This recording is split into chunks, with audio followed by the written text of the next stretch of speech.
Shalom à tous, on est très content de trouver Yehuda Betai de la communauté Emunah Shlema. Comme vous l'écoutez en Israël, cette semaine, c'est Parashat Chukat Balak. Si vous êtes en Israël, on est sur Parashat Balak et le thème du cours, Israël face à lui-même. Et il y a plusieurs personnes qui ont fait des dédicaces, qui ont voulu dédier ce cours. Bechavod Arav Benishai. Shalom, shalom à tous et à toutes. Et le cours est dédié à la mémoire de Yaakov ben Zohar, zichrono livracha, par son fils David Assoulin et ses filles Mazal Yael, Chaya Miriam et Avigail. Et le cours est aussi dédié à la mémoire de Sarah Esther, Bat Lucie, Aléa, Shalom. Alors, nous allons donc étudier la paracha de Balak cette semaine. Donc, nos frères de Chutz Laaretz, de l'étranger, nous rejoignent, puisqu'ils vont nous rattraper en lisant deux parachiotes, et la paracha de Chukat et la paracha de Balak, Bruchim Abayim. On va être au même diapason. La paracha de Bilam, qui est nommée dans la Torah la paracha de Balak, est une paracha qui est très surprenante. Elle est tellement surprenante, cette paracha, que le Talmud a dû préciser que c'est bien Moshe qui l'a insérée dans la Torah. Voilà ce qui est effectivement marqué dans le traité de Baba Batra. Dans le traité de Baba Batra, la page 14, bête, il a marqué que Moshe Rabbeinu, selon évidemment les instructions de Dieu, de Hakadosh Baruch Hu, a écrit son livre. Son livre, c'est la Torah. D'accord? Et il nous manque juste le même au début de ce qui est cité. On va le rajouter par voie orale. Moshe katav sifro ou parashat Bil'am. Et ensuite, on a, qu'est-ce qu'a écrit Yoshua? Il a écrit aussi le livre de Eov, d'ailleurs. Voilà, merci d'avoir ajouté le même pour Moshe Rabbeinu. Moshe Katav Sifro, Parashat Bilam Ve'Eov. Il a donc écrit son livre, c'est la Torah. Parashat Bilam, c'est ce qu'on lit ce Shabbat. Et il a écrit le livre de Eov. Le livre de Eov, c'est pour plus tard. C'est ce qui est lu en général Tisha B'Av. Alors, on est évidemment un peu surpris d'entendre que Moshe Rabbeinu, à part la Torah, il a écrit la paracha de Bilam.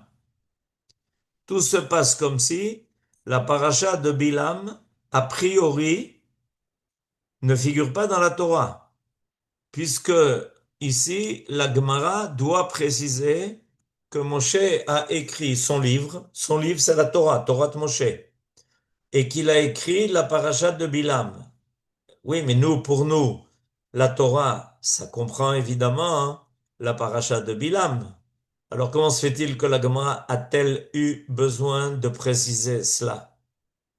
Parce que la paracha de Bilam est une paracha qui a priori ne fait pas partie de ce qui nous a été donné comme enseignement pour nous guider dans la Torah et les mitzvot. J'explique pourquoi. Parce que tout ce qui est raconté dans la paracha de Balak, depuis le début jusqu'à pratiquement la fin, ça s'est passé en dehors du camp d'Israël. Ça s'est passé dans le camp de Moab. Une fois que Balak a invité Bilam à venir le rejoindre, tout ce qui nous est dit, en fait, ce n'est pas quelque chose qui a été dicté à Moshe Rabbeinu, mais le récit d'un dialogue de faits et actes entre Balak et Bilam. On n'est pas là. Alors, a priori, comment se fait-il que ça soit intégré dans la Torah? Ça se passe autre part, entre des personnages euh, qu'on ne connaissait pas d'ailleurs. Avant qu'on en parle dans cette paracha, la paracha de Balak et la paracha de Bilam, on n'avait pas entendu parler dans la Torah de ces personnages, d'où ils viennent. Il a fallu qu'on nous raconte ce qui s'est passé dans le royaume de Moab, qui, terrifiés, sentent qu'il y a quelque chose qui va se passer. Alors, ils décident d'abord de nommer un roi qui n'est pas de Moab, qui s'appelle Balak. Et ce roi qui n'est pas de Moab, qui s'appelle Balak, décide de faire appel à quelqu'un qui n'est pas non plus de Moab pour l'aider à surmonter cette menace terrible. Et je tiens à préciser en plus que cette menace n'a jamais été prononcée. Il n'y a jamais eu de menace prononcée par Israël contre Moab. Alors il y a ici quelque chose qui est tout à fait surprenant. Qu'est-ce que la Torah a voulu nous enseigner en insérant cette paracha et en nous précisant que, sache une chose, c'est que mon cher Rabbeinu, il en fait, il nous a fait un privilège. Il a intérêt dans la Torah, il a inséré dans la Torah quelque chose qui, a priori, ne devait pas y être. Alors, de quoi s'agit-il? C'est important de le comprendre, surtout de nos jours. Alors, je commencerai par dire que il faut remarquer que, en général, une personne n'est pas capable de se voir elle-même. C'est pour ça qu'a été inventé le miroir. Si quelqu'un n'a pas de quoi se regarder, qui lui reflète son propre visage, sa silhouette, sa physionomie, un homme ignore qui il est. Il n'a pas le moyen de s'auto-voir, d'accord? Surtout son visage. Mais il y a d'autres parties du corps qu'il ne peut pas voir, il ne peut pas distinguer. Alors qu'est-ce que l'humanité a inventé? Elle a inventé un miroir. Ça date déjà depuis très longtemps. Pourquoi est-ce que les hommes ont-ils inventé le miroir pour qu'un homme finisse par se connaître? Il aurait eu aucune idée de ce qu'il est. Ça vous est sûrement arrivé, ou en tout cas vous avez sûrement incité à cela, que quelqu'un s'adresse à quelqu'un d'autre en lui disant, mais qu'est-ce que tu as sur le visage? Et la personne à qui on fait cette remarque dit, mais qu'est-ce que j'ai? Mais tu as pas vu comment est ton visage? Tu as vu ce que tu as sur l'œil? Tu n'as pas vu ce que tu as sur le front? Non, je l'ai pas vu. Pourquoi? Parce qu'un homme n'est pas capable de se voir. Il n'est pas capable de savoir qui il est. C'est quelque chose qu'il est fondamental à retenir. Cette idée que j'ai besoin de l'autre, j'ai besoin d'un miroir pour enfin comprendre de quoi, à quoi je ressemble. Qui suis-je-t-il? Si je n'ai pas quelque chose qui me donne ce reflet, soit une personne, soit de l'eau dans laquelle on peut se voir éventuellement si c'est un étang, ben je ne peux pas savoir qui je suis. Il est possible que quelqu'un comme ça passe une vie entière et on lui a jamais dit à quoi il ressemble. Ça, hein, c'est le premier point que je ferai remarquer en introduction à la compréhension de l'idée profonde de notre paracha.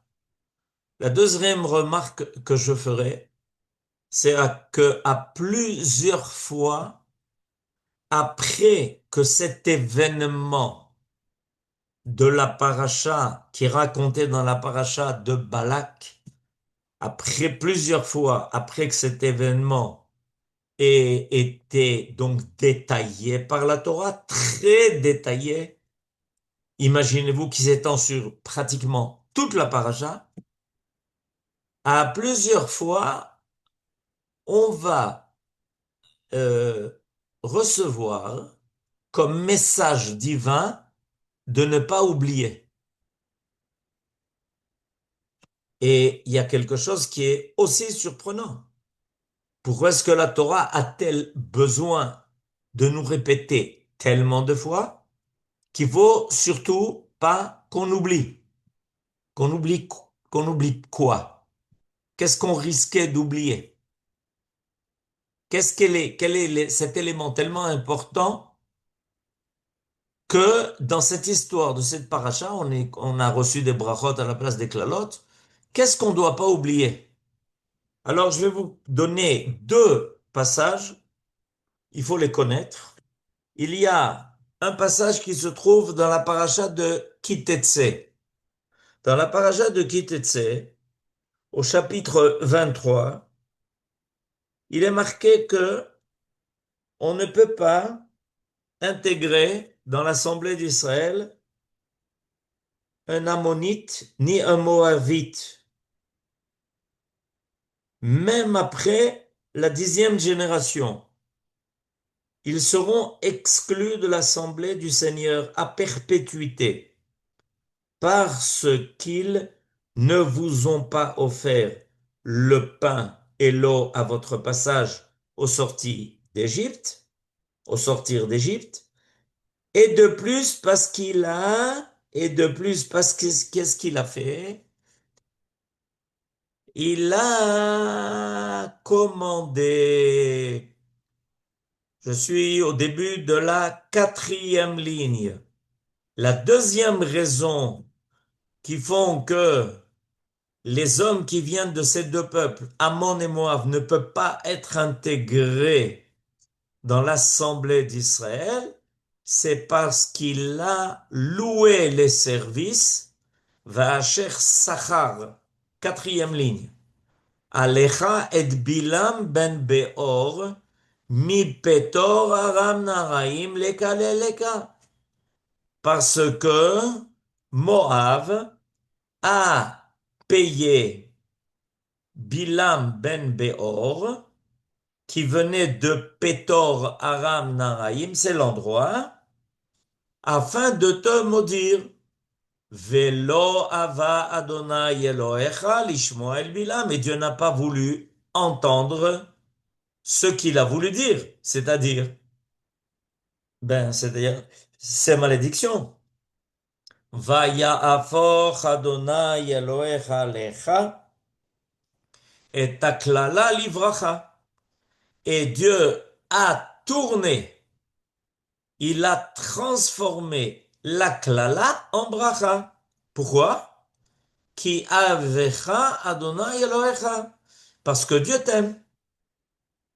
On est à la paracha de Kitetse, c'est-à-dire c'est presque vers la fin du Chumash Dvarim. Tout d'un coup, la Torah dit hey, hey, hey, il faut que tu saches que tu n'as pas le droit d'introduire, d'intégrer dans le peuple d'Israël ni Ammon ni Moab, parce que rappelle-toi ce que Bilam a voulu faire. C'est intéressant. Il n'y a pas comme ça marqué pour tous les événements qu'on a à se souvenir de ce que Dieu nous a fait. Pourquoi est-ce qu'on oublierait? Et je vais vous donner une autre source. L'autre source, elle se trouve dans le prophète Micha. Le prophète Micha, on a l'habitude de traduire en ivrite Michée. Alors je vais vous dire ce qui est marqué dans le chapitre 6. Dans le chapitre 6, au verset 5. Alors je vous le dis d'abord en ivrite, Ami zechorna ma ya'atz balak melech Moav, ou ma ana oto bilam ben beor min hashitim, ad Gilgal, leman da'at sidkot Adonai. Ô mon peuple, rappelle-toi seulement ce que méditait Balak, roi de Moab, et ce que lui répondit Bilam, fils de Béor, de Chittim à Gilgal. Tu as pu connaître les bontés de l'Éternel. À nouveau, bien plus tard, on est à l'époque, le prophète Micha, il est à l'époque du premier temple. On a passé déjà des centaines d'années depuis notre sortie d'Égypte. Et voilà que tout d'un coup, d'accord, on est à l'époque du roi Yotam, du roi Achaz, du roi Chizkiah. On est très très tard dans l'époque du premier temple. Et voilà que toi, tout d'un coup, qu'est-ce que dit le prophète à Israël? Vous n'avez surtout pas oublié. J'espère que on espère, Dieu espère que vous n'avez surtout pas oublié comment il a déjoué les complots de Balak et de Bilam. Et ce complot avait pour but de faire tomber, de faire abattre sur vous les plus grandes clalotes. Et vous vous rappelez, finalement, il n'a pas marché. Mais à cause de ça, il faut punir Moab, parce que Balak était le roi de Moab. Alors c'est intéressant, comment se fait-il que il est tellement important dans notre conscience qu'on n'oublie surtout pas les intentions de Balak et qui obtient la coopération de Bilam pour frapper Israël des pires malédictions afin d'obtenir qu'il soit décimé. On l'a vu déjà à la fin de la Torah et pratiquement à la fin des prophètes. Qu'est-ce qui se passe? Et je ferai une troisième remarque. Dans Pirkei Avot, c'est les maximes des pères. Au chapitre 19, pardon, au chapitre 5, alors maintenant on a vu ce qui est marqué dans Dvarim, maintenant on va voir ce qui est marqué dans Pirkei Avot. Alors, Pirkei Avot, chapitre 5, Mishnah Yutet. כל מי שיש בידו שלושה דברים הללו, מתלמידיו של אברהם אבינו, ושלושה דברים אחרים, מתלמידיו של בלעם הרשע. Tout ce qui a trois qualités fait partie des élèves de Abraham, notre ancêtre. Tout celui qui a trois autres choses qui sont le contraire exactement, donc des défauts terribles, fait partie des élèves de Bilam Aracha. Alors on nous dit quelles étaient les qualités de notre ancêtre Abraham. Ayin Tova, Viruach Nemucha, Venefesh Shefala, Mitalmidav Shel Abraham Avinu. Et maintenant on passe au contraire. Ayin Ra'a, le contraire de Ayin Tova. Ruach Gevoa, le contraire de Ruach Nemucha. Nefesh Rechava, le contraire de Nefesh Shefala. Tout cela font partie des élèves de Bilam Aracha.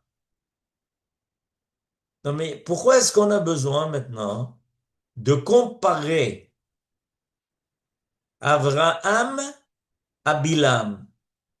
Mais ils sont pas du tout, a priori de la même époque. Comment se fait-il que la Mishnah dans Pirkei Avot nous fait faire un saut dans l'histoire et nous fait passer de Abraham avec toutes ses qualités, toutes ses vertus, à un personnage comme Bilam avec tous ses défauts. Et par hasard, Bilam est l'antithèse de Abraham. Par hasard. C'est le contraire. Voilà que Bilam est Aïn Ra'a au lieu de Aïn Tova. Voilà que Bilam est Roach Gevoa au lieu de Roach Nemucha, c'est-à-dire Aïn Tova, un œil bienveillant. Roach Nemucha, il s'agit d'humilité. Nefesh Shefala, quelqu'un qui se contente de peu, qui ne court pas après tous ses instincts, qui n'est pas avide d'assaisir, de rassasier tous ses instincts. Et Bilam, c'est le contraire. Comment se fait-il que nos sages ont reçu par tradition qu'il faille faire la parallèle entre Abraham et Bilam? On aurait pu faire la parallèle entre Abraham et Nimrod. Nimrod était le roi des Goyim à l'époque de Abraham, et c'est lui qui a jeté Abraham dans la fournaise ardente. Alors, ça aurait été normal de faire une comparaison entre Abraham et Nimrod. Non, non, non. Il faut comparer Abraham à Bilam. Mais pourquoi? Et il s'avère que effectivement, ce sont deux personnages qui sont exactement à deux pôles. Un dans le pôle de la plus grande moralité et l'autre dans le pôle de la plus grande déchéance humaine. En réalité, nous avons, grâce à cela, une clé qui va nous permettre de comprendre quelque chose de très profond dans la paracha de cette semaine. Alors, je reprends ce que j'ai dit au début de mon introduction. De la même façon qu'un individu ne peut pas se voir, qu'il a besoin d'un miroir ou qu'il a besoin de quelqu'un qui est en face de lui pour se connaître, le peuple d'Israël, grâce à Balak et à Bilam, son acolyte, nous donne le reflet véritable de ce que nous sommes. En effet, Bilam regarde le peuple d'Israël, il examine, il a reçu comme mission d'être le contre-jour de Israël, de faire apparaître le contraste de ce qu'est Israël. C'est l'obscurité, le papier noir, le papier métallique qu'on met derrière un verre transparent pour le transformer en miroir. Grâce à Bilam, nous allons pouvoir voir qui sommes-nous. Les brachot que Bilam émet, c'est le reflet exact, authentique de ce que le peuple d'Israël est. Ma tovu o alecha Yaakov, mishkenotecha Israël. Akadosh Baruch Hu a amené ce personnage, Bilam, par l'intermédiaire de Balak, pour qu'il déclame à haute voix qui est ce peuple extraordinaire, quelle va être son histoire, à quoi son histoire va-t-elle aboutir? Elle va aboutir jusqu'à la destruction de Amalek. Et par hasard, il se trouve que les deux dernières lettres de Bilam, du mot Bilam, et les deux dernières lettres du mot Balak, ces deux dernières lettres composent le mot Amalek. Si on prend les deux dernières lettres de Bilam, alors on a Ayin Mem. Si on prend les deux dernières lettres de Balak, on a Lamed Kouf. Si on compose ensemble ces quatre lettres, on obtient le mot Amalek. Il y a ici donc l'inverse du mal. Israël est l'inverse. Il est le contraire. Il est l'opposé. Il est celui qui transforme les malédictions qui circulent dans le monde en bénédiction, en brachot.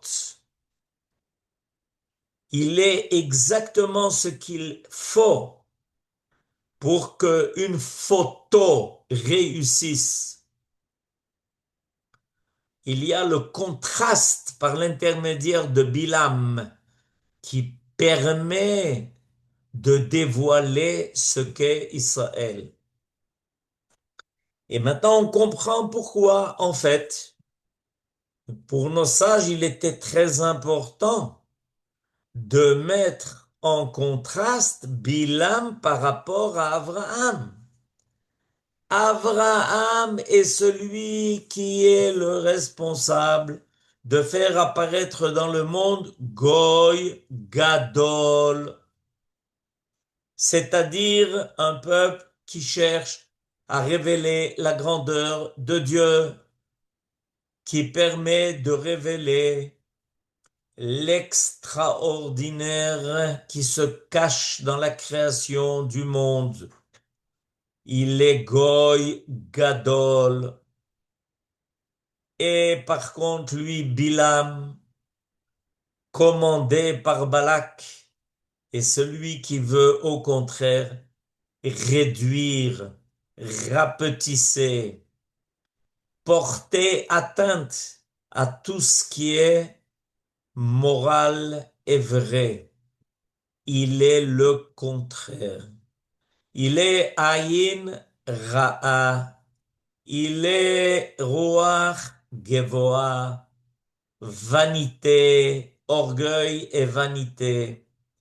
Il est Nefesh Rechava. Il veut assouvir ses mœurs, ses instincts les plus bas. Exactement le contraire de ce qu'est Israël. Alors, qu'est-ce que Akadosh Baruch Hu nous demande? De nous souvenir précisément de ça, que nous sommes l'inverse de ce que nous voyons malheureusement de ce qui s'est répandu dans le monde. Des civilisations qui ont permis la dépravation de l'homme, qui ont permis les instincts les plus bas de trouver leur place légitime au sein de la société des hommes, qui n'arrête pas de programmer la destruction des autres par une course effrénée à tous les moyens de destruction possibles et imaginables, et évidemment sous le couvert d'accords qui ne sont que des mensonges. Nous sommes le contraire. Et il y a ici quelque chose d'extrêmement important à saisir. Le âme Israël doit se saisir comme étant le négatif de la photo que de saisir que Bilam est le négatif de la photo très belle qu'ils représentent eux dans le monde. Et voilà que dans les prophéties de Bilam, voilà que il nous est révélé ce qui va se passer à la fin des temps.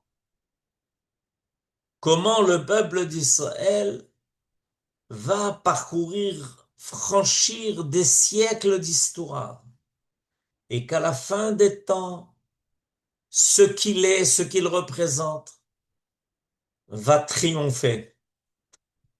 Et quand est-ce que tout ça nous est révélé?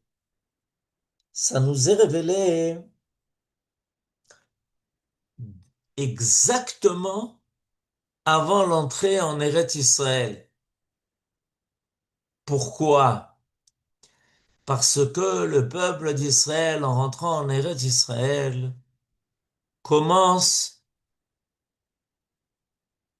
une longue épopée, une histoire très mouvementée. Et cette histoire, elle a duré des siècles. Mais en rentrant en Eretz Israël, elle va tout d'un coup commencer à prendre une autre direction. Et elle va se passer de façon différente.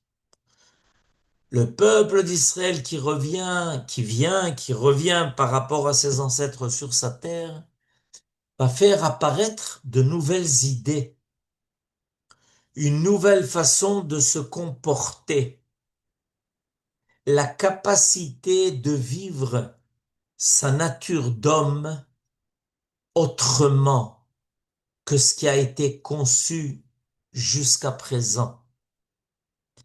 Et il va rencontrer des résistances.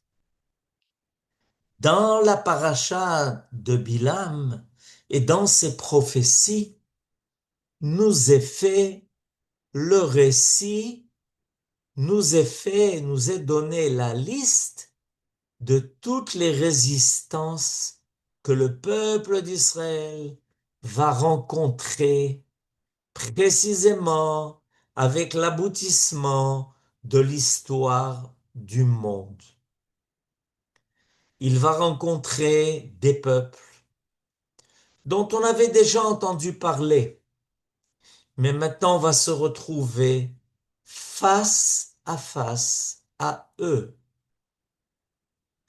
à leur volonté de ne pas nous laisser mener une humanité vers quelque chose d'idéal.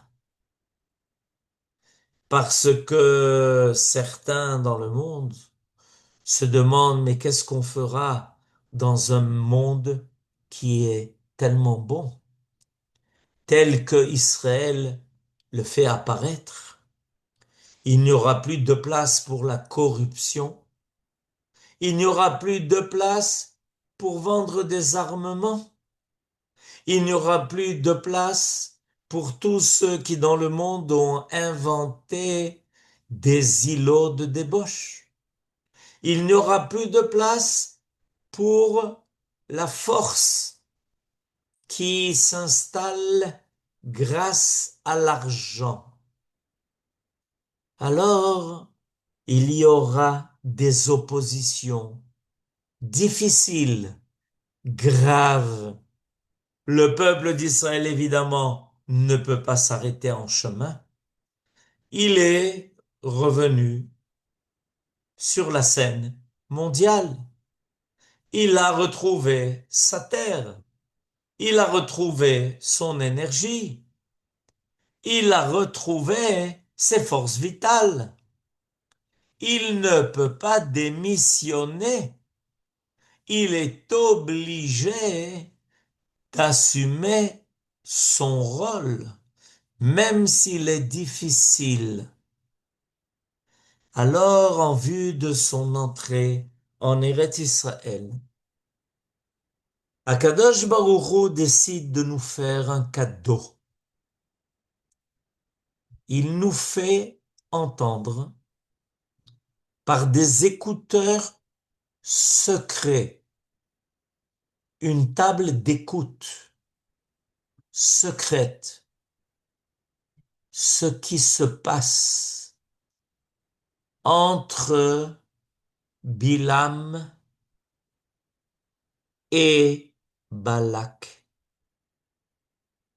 Il nous fait entendre là-bas tout ce qu'ils disent, tout ce qu'ils trament, et comment Akadosh Baruch Hu nous dit, vous savez, je vais vous le dire, ils ne savaient pas, mais en coulisses, j'y étais, et moi j'ai tout entendu, et j'ai tout préparé, et j'ai agi pour que ce qui était prévu contre vous soit retourné pour vous, que tous les plans et tous les stratagèmes et tous les complots et tous les secrets en réalité vont servir le projet que j'ai fixé.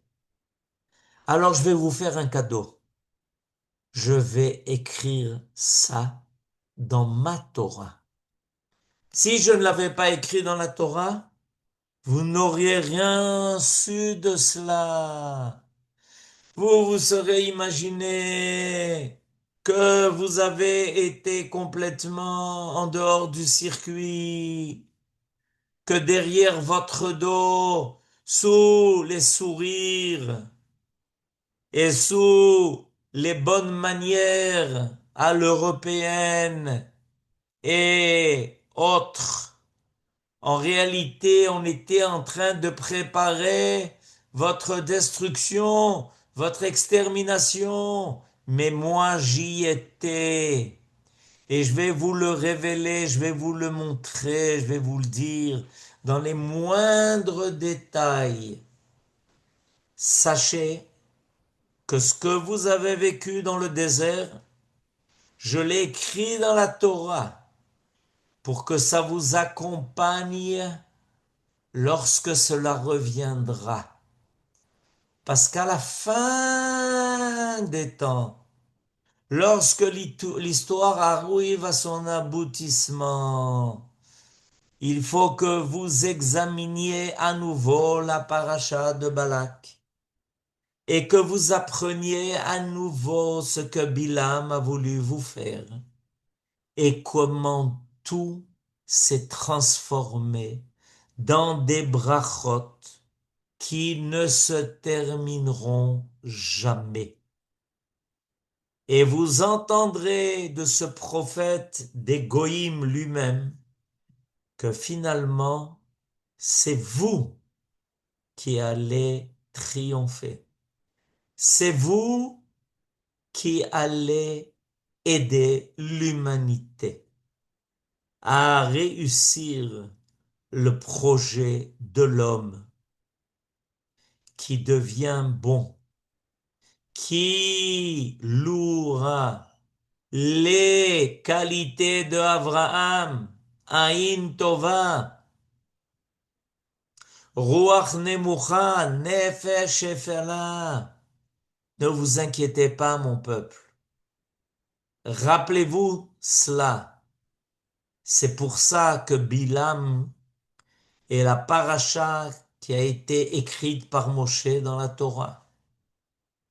Moshe Rabbeinu a écrit son livre et il a écrit la paracha de Bilam grâce aux écouteurs que Dieu lui avait fournis pour assurer son peuple. À son époque, mais surtout à l'époque où toutes les prophéties qui ont été données dans cette paracha finiront par se réaliser comme elles sont en train de le faire maintenant. Shabbat, Shabbat. תודה רבה, הרב. שבת שלום לכולם. בשורות טובות. vous ouvrez vos Amen. micros. Amen. Rav, Shabbat Shalom. Shabbat Shabbat shalom, shalom les à koulam. toutes. À bientôt. Shabbat Que Dieu shalom. bénisse. Shabbat shalom. Shabbat shalom. Shabbat shalom, Murach, Rav. Shabbat shalom. Shabbat Shabbat Shalom. shalom. Shabbat Shalom. Shabbat shalom. Shabbat Shalom.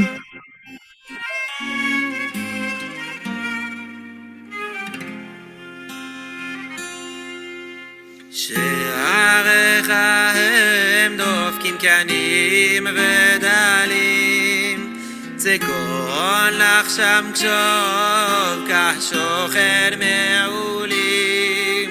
תודה רבה רבה. אתה רב סליחו,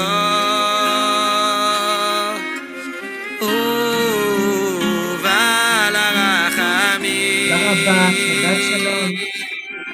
שעריך הם דופקים קנים ודלים, צקון לך שם שוב, כשוכן מעולים. כי אתה רב הרחמים.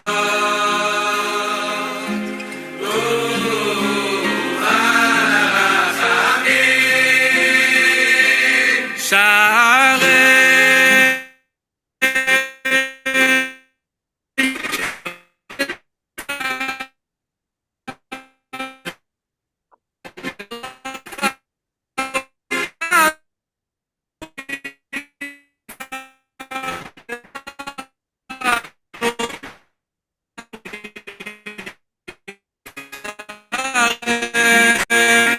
שמיים פתח, שערי שם פתח, והוצאתך טוב לנו איתה, והוצאתך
יופי.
Ok.